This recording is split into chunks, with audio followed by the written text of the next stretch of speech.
तो हम आज टॉपिक स्टार्ट करते हैं रुधिर परिसंचरण तंत्र। रुधिर परिसंचरण तंत्र जो है उसके मुख्यतः 3 भाग होते हैं। सबसे पहले तो रुधिर वाहिनियां,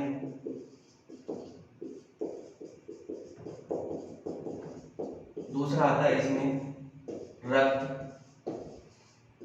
और तीसरा आता है इसमें हृदय। रुधिर वाहिनियां 2 प्रकार की होती है जिनके अंदर अपन ने पढ़ा था। रुधिर वाहिनियां एक तो होती है शिरा, एक होती है इसमें धमनियां। शिरा की परिभाषा अपन देखें तो शिरा आप लोगों ने पढ़ा होगा। शिरा जो है वो अशुद्ध रक्त होता है उसको प्रवाहित करती है। शिरा अशुद्ध रक्त को प्रवाहित करती है, इसके कई अपवाद हैं। इसके अलावा धमनियां जो होती है वो शुद्ध रक्त को प्रवाहित करती है। लेकिन अपन बात करते हैं शिरा की। तो शिरा जो है उसमें अशुद्ध रक्त का प्रवाह होता है, लेकिन इसके कई अपवाद हैं। अपवादों की अपन बात करते हैं तो एक तो है पल्मोनरी शिरा। पल्मोनरी शिरा जो है वो हृदय से रुधिर को फेफड़ों की तरफ लेके जाती है, लंग्स की तरफ लेके जाती है, लेकिन उसके अंदर शुद्ध रक्त बहता है। शिरा के अंदर शुद्ध रक्त बहता है। जो पल्मोनरी शिरा होती है, फुफ्फुस की शिरा होती है, उसके अंदर शुद्ध रक्त बहता है। जबकि हम धमनियों की बात करते हैं तो धमनियां जो है वो शुद्ध रक्त को लेके जाती है। इसका अपवाद है पल्मोनरी धमनी, जो कि अशुद्ध रक्त को फेफड़ों से हृदय की तरफ लेके आती है। अब इसकी अगर बात करते हैं जो ऐसी परिभाषा जिसका कोई अपवाद न हो, तो शिरा की परिभाषा वो है, शिरा की परिभाषा वो है कि ये क्या करती है, रक्त को हृदय से दूर लेके जाती है। शिराएं जो है वो रक्त को हृदय के पास लेके आती है। शिरा क्या करती है, रक्त को हृदय के पास लेके आती है, जबकि धमनियां क्या करती है, रक्त को हृदय से दूर लेके जाती है। रुधिर वाहिनी समझ में आ गया।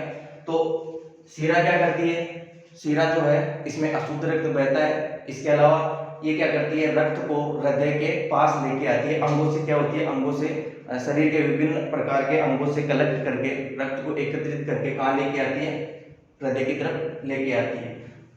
धमनियां क्या करती है, धमनियां इसके अंदर शुद्ध रक्त बहता है। शुद्ध रक्त का मतलब क्या होता है, इसके अंदर ऑक्सीजन मिला हुआ रक्त बहता है, उसको अपन शुद्ध रक्त बोलते हैं। जिसके अंदर कार्बन डाइऑक्साइड होती है, जिस रक्त के अंदर कार्बन डाइऑक्साइड की मात्रा ज्यादा होती है उसे अपन अशुद्ध रक्त कहा जाता है।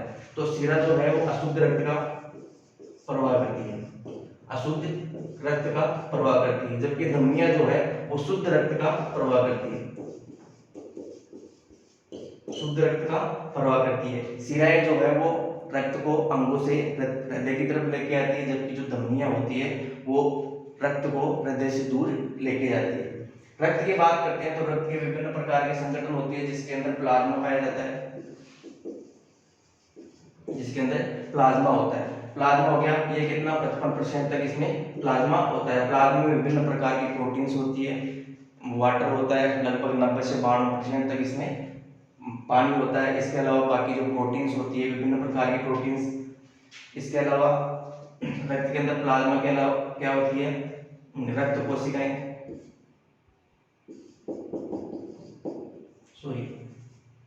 प्लाज्मा के अलावा इसके अंदर क्या होती है, रक्त में रक्त कोशिकाएं।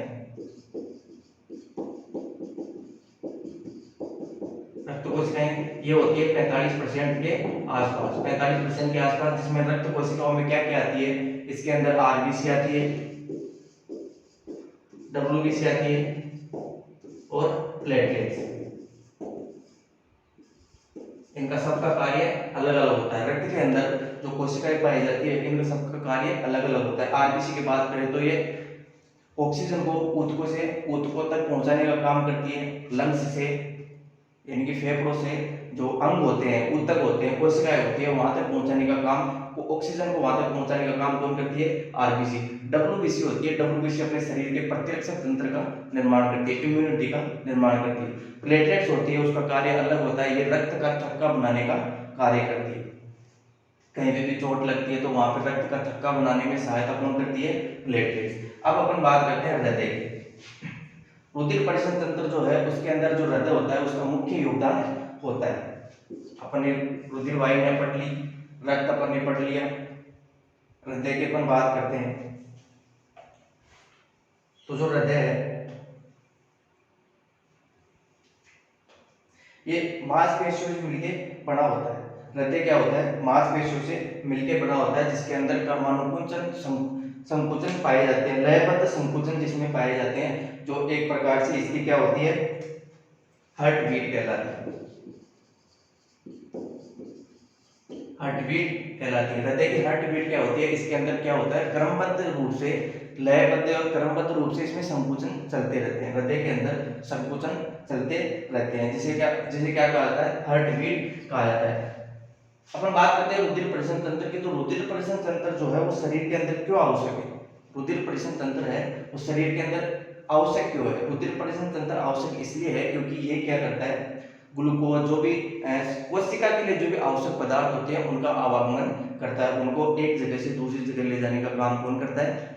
रक्त परिसरण तंत्र। जैसे कि अपन बात करते हैं, खाना खाते हैं, खाने में क्या होता है? ग्लूकोज होता है, प्रोटीन होता है, उसके अंदर वसा होता है, विटामिन होते हैं, मिनरल्स होते हैं, ये सब चीजें होती है, वो छोटी आंत के अंदर अवशोषित होता है। इन चीजों का छोटी आंत के अंदर अवशोषण होता है। उस अवशोषण को कौन लेके जाता है? अवशोषण होकर उसको कहाँ छोड़ा जाता है? उसको रुधिर परिसरण तंत्र में छोड़ दिया जाता है। फिर इस रुधिर परिसरण तंत्र की सहायता से वो जो ग्लूकोज है, अवशोषित किए हुए पदार्थ है, वो अलग अलग कोशिकाओं में, शरीर की विभिन्न प्रकार की कोशिकाओं में पहुंचाए जाते हैं। किसके द्वारा?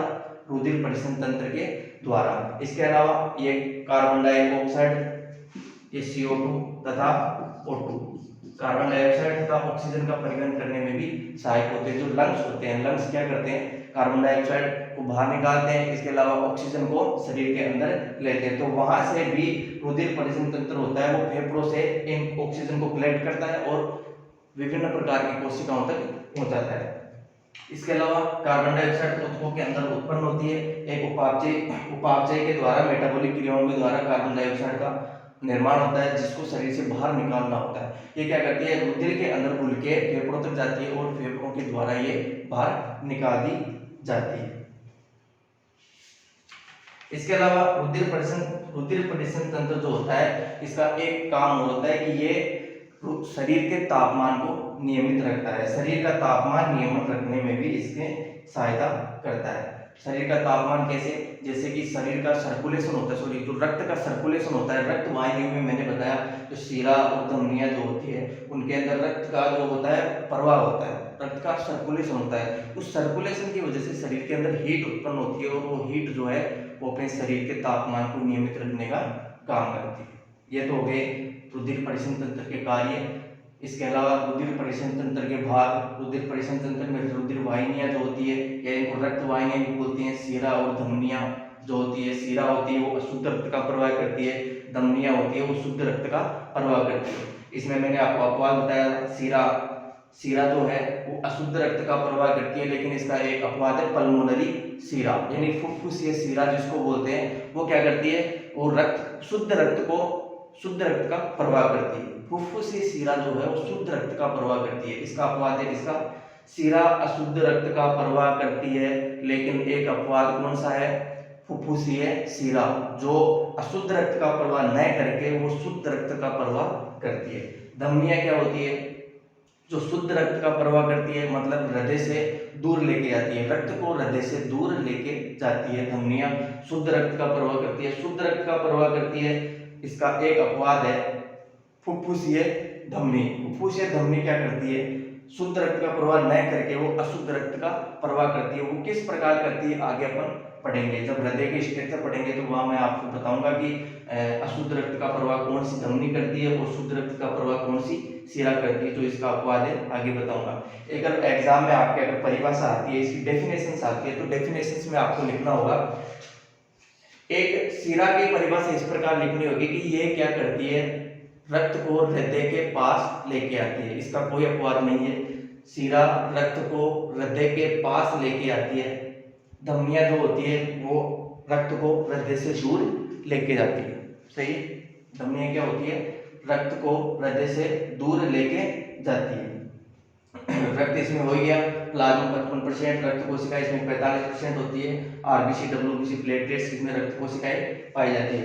हृदय जो होता है, हृदय की बात करते हैं तो इसमें क्रमबद्ध रूप से, लयबद्ध या क्रमबद्ध रूप से इसमें संकुचन चलते रहते हैं, जिनको अपन क्या बोलते हैं, हार्ट बीट। हृदय हृदय की बात करते हैं तो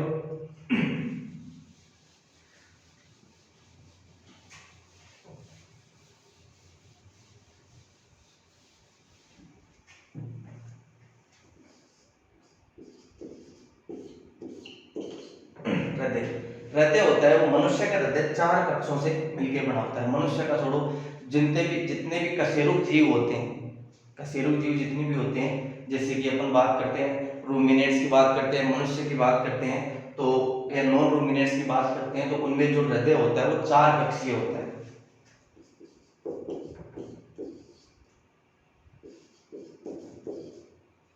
चार कक्षीय हृदय होते हैं, 4 कक्षीय हृदय होता है, जिसके अंदर ऊपर वाले जो 2 कक्ष होते हैं वो आलिंद कहलाते हैं, नीचे वाले 2 कक्ष होते हैं वो निलय कहलाते हैं।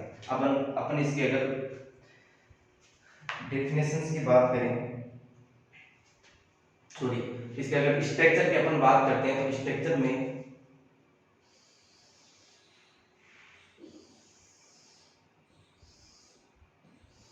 इस प्रकार ये हृदय की संरचना होती है। हृदय की संरचना होती है, इसके अंदर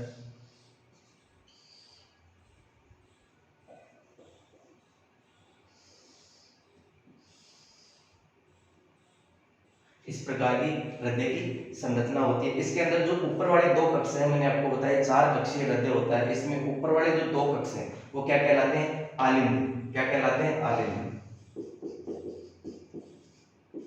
नीचे वाले जो 2 कक्ष हैं वो क्या कहलाते हैं, निलय। इसमें आलिंद और निलय जो 2 कक्ष हैं, इसको बोला जाता है दाया निलय, दाया आलिंद।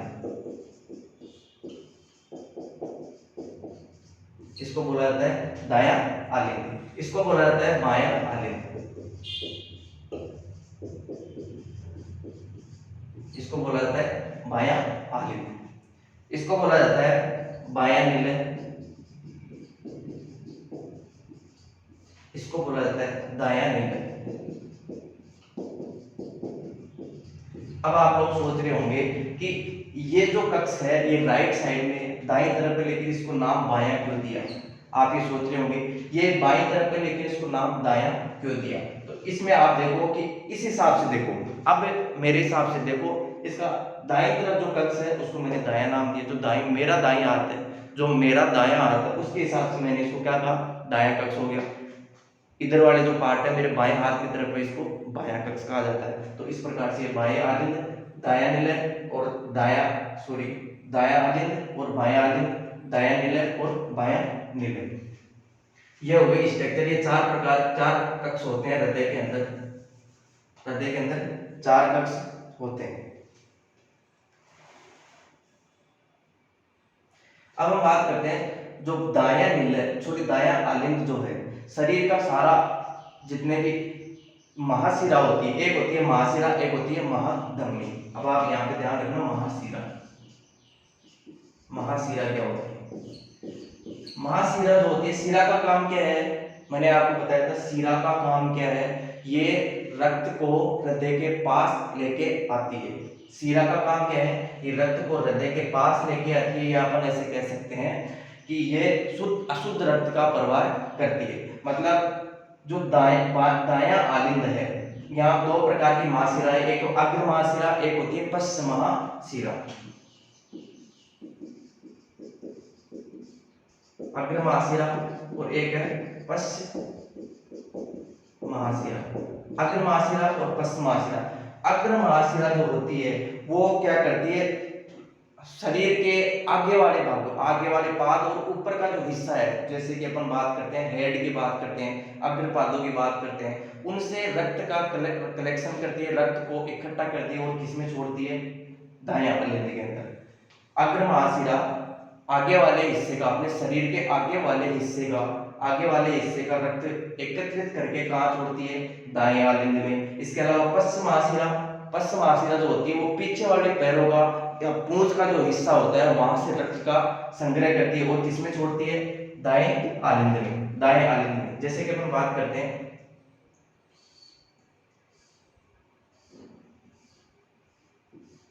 ये हो गई, ये तो हो गई अग्रमाशिरा, जो आगे वाले हिस्से से, शरीर के आगे वाले हिस्से से रक्त का कलेक्शन करके लेके आ रही है और किस में छोड़ रही है, दाएं आलिंद में।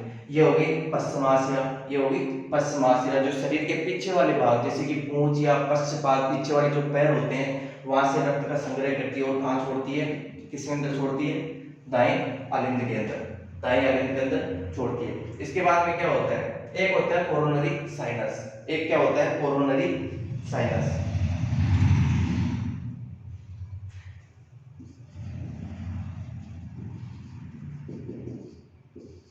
कोरोनरी साइनस, अब इसके बारे में याद रखो, कोरोनरी साइनस क्या होती है, ये एक प्रकार की वेन होती है, एक प्रकार की सीरा होती है जो क्या करती है, अब देखो हृदय जो काम कर रहा है, हृदय काम कर रहा है तो इसका मतलब ये नहीं कि हृदय को रक्त की जरूरत नहीं होगी, हृदय को खुद को भी तो रक्त की जरूरत होती है, जब तभी तो ये काम करेगा, तभी तो इसकी मांसपेशियों को ऑक्सीजन मिल पाएगी। तो जो हृदय है, हृदय की खुद की कोशिकाओं से या खुद की वाल से रक्त का संग्रह करती है, कौन सी सीरा, कोरोनरी साइनस, और किसमें छोड़ती है, दाएं आलिंद के अंदर। कोरोनरी साइनस वो सीरा है जो रक्त की खुद की कोशिकाओं से, रक्त की खुद की कोशिकाओं से रक्त का संग्रह करती है और दाएं आलिंद में छोड़ती है, तो उसको क्या नाम दिया, कोरोनरी साइनस। तो ये तीन प्रकार की सीरा मैंने बताई, तीन प्रकार की सीराएं मैंने बताई जो दाएं आलिंद के अंदर रक्त को लेके आती है। कौन कौन सी, अग्रमाशिरा, अग्रमाशिरा जो शरीर के आगे वाले हिस्से से रक्त का संग्रह करके लाती है। इसके अलावा पश्चिमाशिरा, पश्चिमाशिरा होती है वो पश्चिमाशिरा होती है वो पीछे वाले पैर और पूंछ का जो हिस्सा होता है वहां से रक्त का संग्रह करती है और किसके अंदर छोड़ती है, दाएं आलिंद के अंदर छोड़ देती है। इसके अलावा एक होती है कोरोनरी साइनस, दो तो ये होगी, एक होगी कोरोनरी साइनस। कोरोनरी साइनस क्या होती है, वेन होती है जो रक्त, जो हृदय होता है, हृदय की खुद की कोशिकाओं से, हृदय की खुद की कोशिकाओं से रक्त का संग्रह करती है और किसमें छोड़ती है, दाएं आलिंद के अंदर छोड़ती है। तो ये तीन प्रकार की सीरा मैंने बताई जो रक्त का संग्रह करके कहाँ लेके आती है, हृदय की ओर लेके आती है या हृदय में लेके आती है। इसके बाद में अपन बात करते हैं, यहाँ पे एक वाल्व पाया जाता है जिसको बोला जाता है दायां एवी कपाट। यहाँ पे ध्यान रखना, वाल्व जो होते हैं वो दो प्रकार के वाल्व यहाँ पे देखने को मिलेंगे, आगे अपन बताएंगे तीन प्रकार के होते हैं वैसे तो। यहाँ पे जो वाल्व होता है उसको बोला जाता है दायां, क्योंकि दाईं तरफ है इसलिए इसको नाम दिया दायां एवी कपाट, दायां एवी कपाट, या इसको ट्राइकस्पिड वाल्व भी बोलते हैं।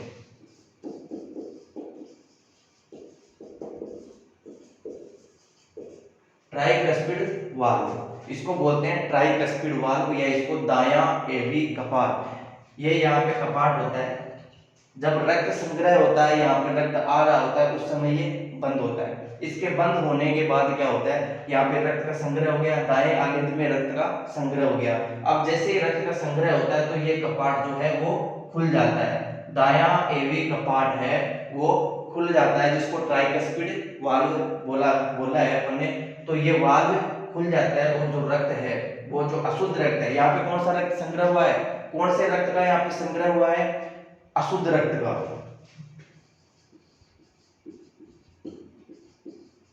अशुद्ध रक्त का यहाँ पे संग्रह हुआ है। अब अशुद्ध रक्त क्या होता है, ये एवी, दायां एवी कपाट खुलने के पश्चात ये क्या होता है, यहाँ पे चला जाता है किसके अंदर, दाएं नीले के अंदर। अब दाएं नीले के अंदर चला गया, दाएं नीले के अंदर चला गया। अब जैसे ही यहाँ पे ये संग्रह होता है, अशुद्ध रक्त का संग्रह होता है, तो इसमें संकुचन होने से क्या होता है, यहाँ पे इससे मतलब दाएं नीले से लंग्स की ओर लेके जाने वाली, मतलब ऐसे समझो इसको, ये अपन ने समझ में आ गया, दाएं नीले महाशिरा।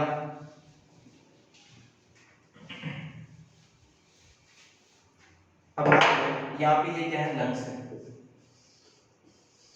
लंग्स है। इसे अशुद्ध रक्त को शुद्ध करने के लिए किसमें भेजा जाता है, लंग्स के अंदर।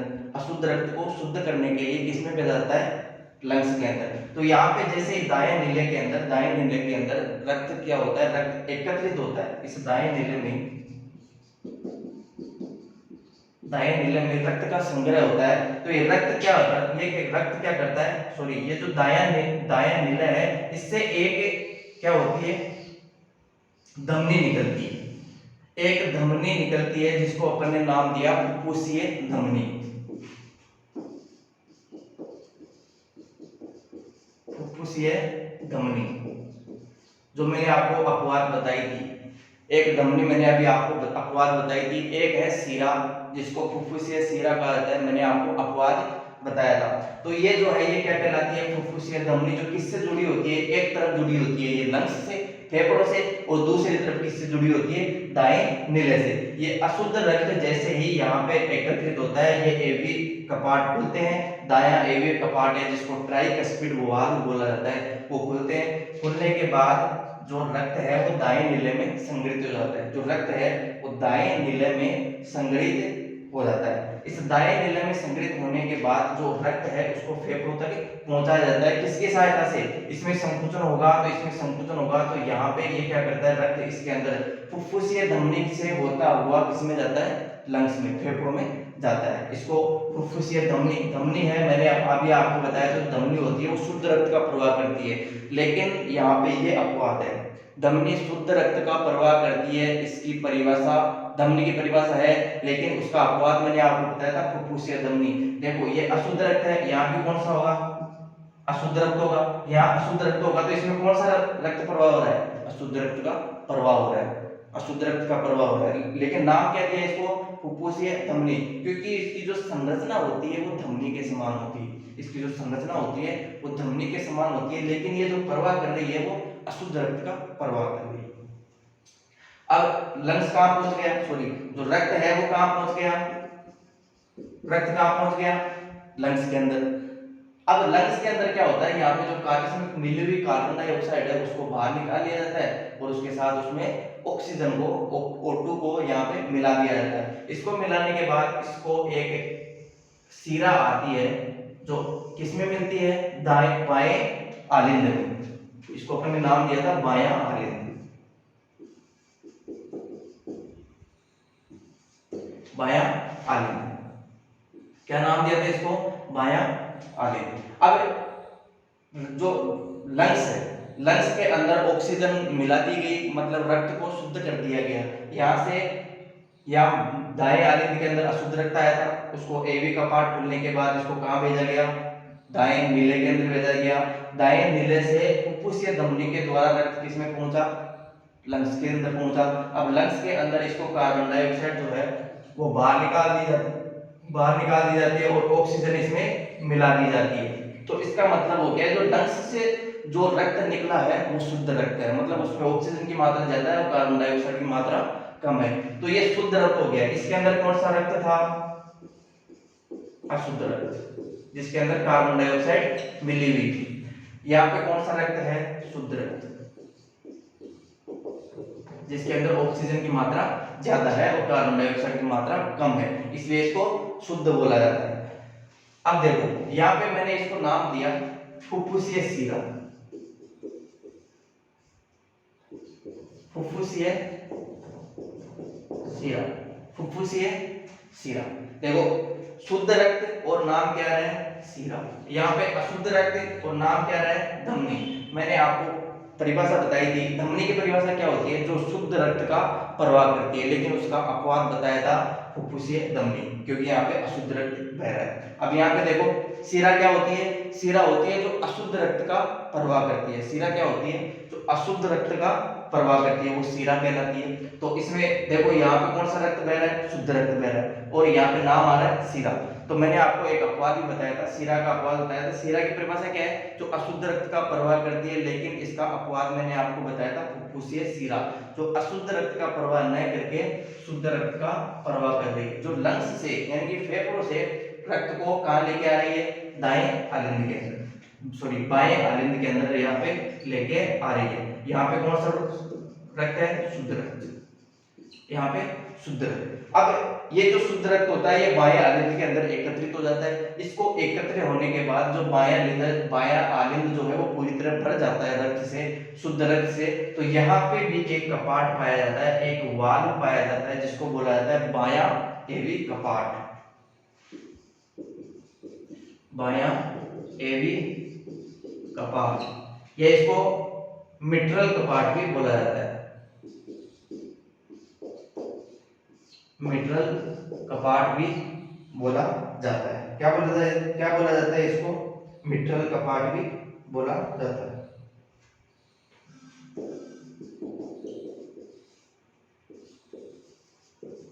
मिट्रल वाल्व इसको बोल सकते हैं, या इसको ट्राइकस्पिड नाम दिया था, इसको बाइकस्पिड भी बोल सकते हैं।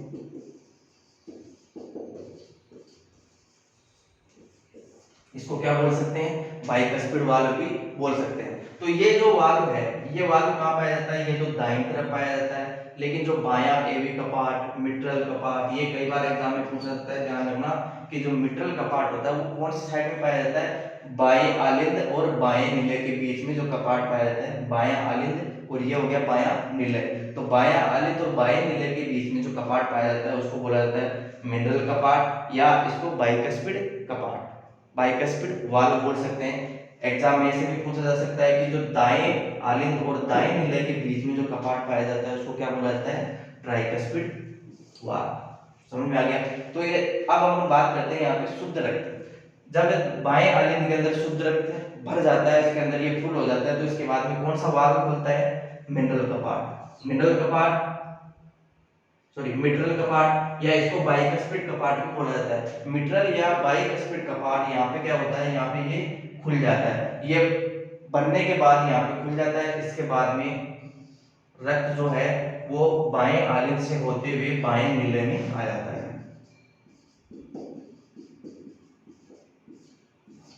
किसमें आ जाता है? बाएं निलय में आ जाता है। जब रक्त ये बायां कपाट खुलता है, मिट्रल कपाट या बाइकस्पिड कपाट जो खुलता है, खुलने के बाद जो शुद्ध रक्त होता है वो किसमें आ जाता है? बाएं निलय में आ जाता है। शुद्ध रक्त है वो बाएं निलय में आ जाता है। अब बाएं निलय में आने के बाद अब क्या होता है? यहाँ पे मैंने ये बताई थी मैंने आपको फुफ्फुसीय धमनी, या फुफ्फुसीय धमनी। अब ये फुफ्फुसीय धमनी जो है,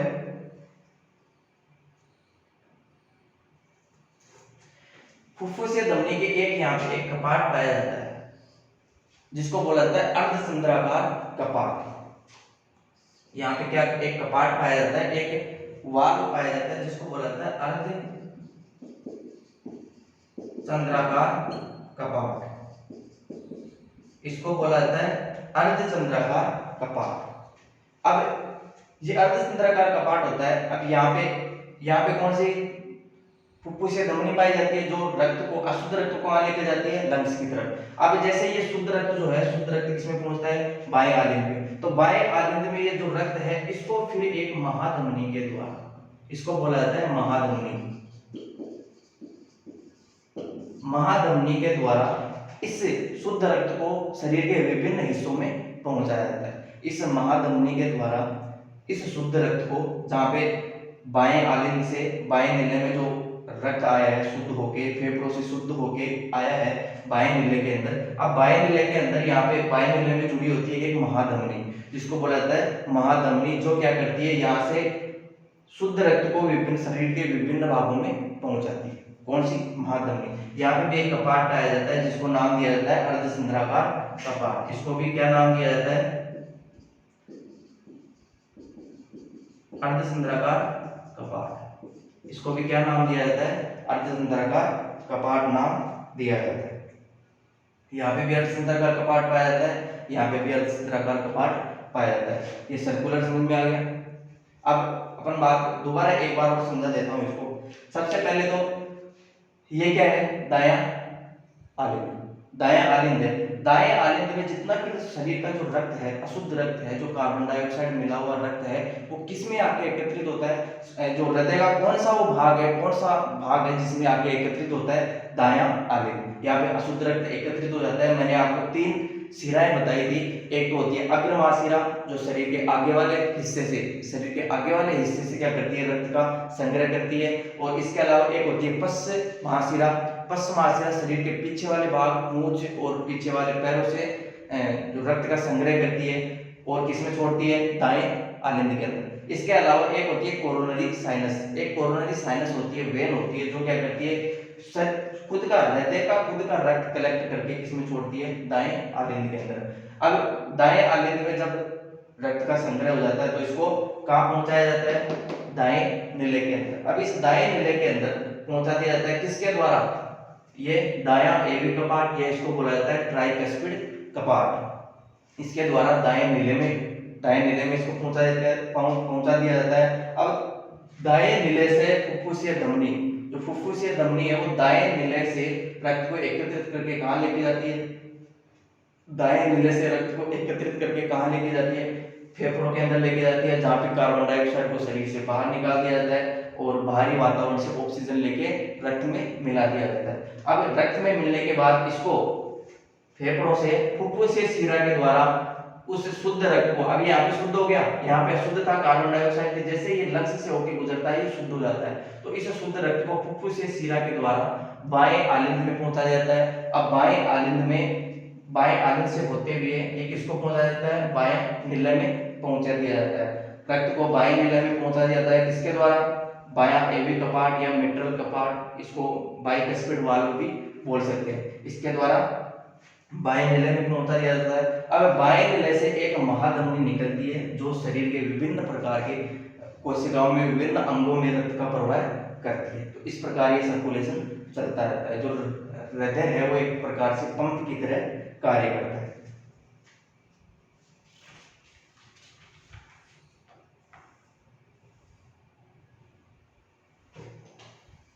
अब हम बात करते हैं महाधमनी।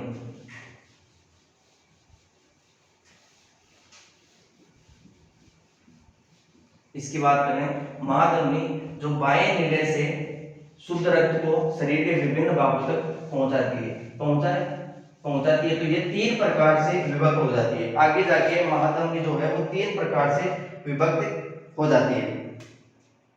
पहली इसकी महाधमनी जो है, महाधमनी है, इसकी पहली शाखा कहाँ जाती है, सबसे पहले तो ये आहार नाल में जाती है। पहली शाखा महाधमनी की पहली शाखा कहाँ जाती है, आहार नाल में जाती है, शरीर की आहार नाल में जाती है, जहां से क्या होता है, जो भी आहार नाल के द्वारा जो भी पोषक तत्व संग्रहित किए जाते हैं, अवशोषित किए जाते हैं, उनको अवशोषित करके उसके अंदर रक्त में प्रवाह करने के लिए एक शाखा कहाँ जाती है महाधमनी की, आहार नाल के अंदर, जो अवशोषित भोजन को कलेक्ट करती है, संग्रहित करती है और शरीर के विभिन्न भागों तक पहुंचाती है। दूसरी अपन बात करते हैं, दूसरी इसकी शाखा जाती है वो जाती है किडनी में। दूसरी जो शाखा जाती है वो महाधमनी की दूसरी शाखा किस में जाती है, किडनी में जाती है। और किडनी में जाके ये क्या करती है, किडनी में जाके उसको जो रक्त है उसको शुद्ध करने का काम करती है, जैसे कि रक्त के अंदर यूरिक एसिड, यूरिया, इसके अलावा अपशिष्ट पदार्थ होते हैं, जो मेटाबॉलिक क्रिया में अपशिष्ट पदार्थ होते हैं, वो किसमें मिला दिए जाते हैं, रक्त में मिला दिए जाते हैं, और किडनी उनको अलग करने का काम करती है। तो महाधमनी की पहली शाखा कहाँ जाती है, आहार नाल की तरफ। दूसरी शाखा जाती है वो जाती है किडनी में। तीसरी शाखा, इसकी तीसरी शाखा की बात करें तो तीसरी शाखा इसमें जाती है शरीर के पिछले भागों में, शरीर के पिछले भागों में, जैसे कि इसमें पश्चपाद आते हैं, इसके अलावा पूंछ। इसके अंदर शरीर की तीसरी जो महाधमनी की जो तीसरी शाखा है वो यहाँ जाके शरीर के एक हो जाती है आहार नाल के अंदर, दूसरी जाती है किडनी में, और तीसरी जो शाखा होती है वो शरीर के पीछे वाले हिस्से में जाती है और रक्त की पूर्ति करवाती है। सही है, तो ये हो गया आज का कंप्लीट। नेक्स्ट अपन कल पढ़ेंगे।